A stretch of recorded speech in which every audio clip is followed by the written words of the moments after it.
Berlin. European commentary on President Trump is rarely flattering, but the cascading revelations alleged in Michael Wolff's tell-all book, Fire and Fury, drew an especially fierce response from a horrified continent this week. Is Trump still sane? Asked the Friday lead headline on the site of Germany's most respected conservative paper, Frankfurter Allgemeine Zeitung. The piece was published under the topic Mental Health.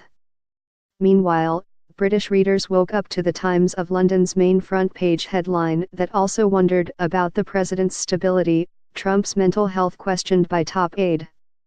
Donald Trump's right-hand man openly questioned his fitness to serve and predicted that he would resign to avoid being removed by his own cabinet, according to a book that the U.S. president tried to block yesterday, wrote the Rupert Murdoch-controlled Times of London.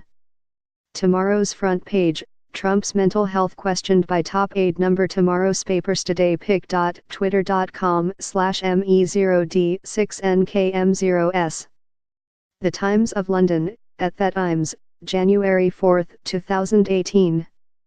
For its part, France's paper of record, Le Monde, just described the book as haunting.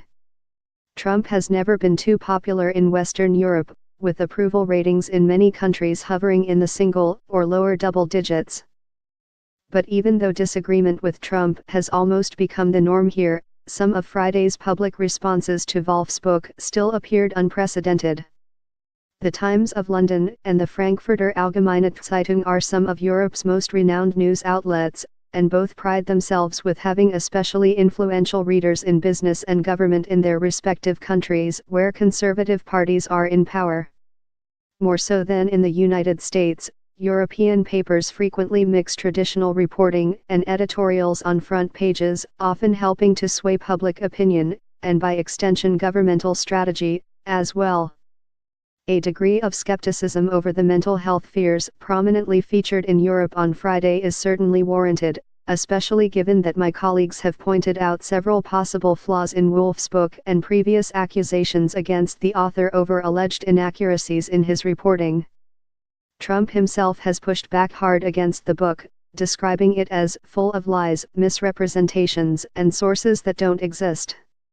His legal team has also threatened libel charges against Wolff, his publisher, and Trump's former chief strategist, Stephen K.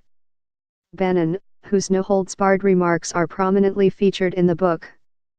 On Saturday morning, Trump took to Twitter to respond to questions raised over his mental health, and boasted about being really smart and a very stable genius. Now that Russian collusion, after 1 year of intense study, has proven to be a total hoax on the American public, the Democrats and their lapdogs, the fake news mainstream media, are taking out the old Ronald Reagan playbook and screaming mental stability and intelligence. Donald J. Trump, at Real Donald Trump, January 6, 2018. Actually, throughout my life, my two greatest assets have been mental stability and being, really smart.